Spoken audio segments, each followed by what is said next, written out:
पर गवाही दे रहे हैं कि हम वसीला हैं उस जाने वाले के लिए। याद रखना, मरता वो है कि जिसके पिछले मर जाए, वो कभी नहीं मरता कि जिसके पिछले जिंदा हो।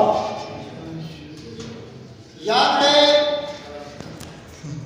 एक एक दाने के अंदर जो पान का एहतमाम होता है, जो लंगर पकाया जाता है, जो एहतमामी दुआ के लिए कुरान खानी की जाती है, याद रहे ये खुशबख्त लोगों का काम है।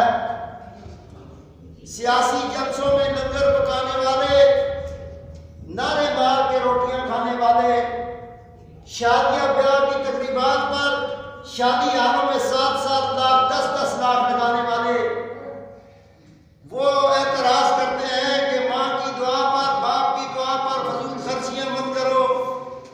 लोगों, अल्लाह ने फरमाया, कुरान में है, रब कायनात ने फरमाया कि मैं तुम्हें एक दाने के बदले में 7 वादियां लगती हैं, एक दाने के बदले में तुम्हें 700 दाने वापस करता हूं। लोगों, किसी ने क्या कमाया और किसी ने क्या खाया। आपने कमाने वाले भी देखे हैं जिनके पास दौलत का अंबार है, और डॉक्टर की तरफ से थ्रेट भी है कि डॉक्टर ने बताया हुआ है कि ए न खाई शुगर हो जासिया, ए न खाई ब्लड प्रेशर चढ़ जासिया। लेकिन याद रहे,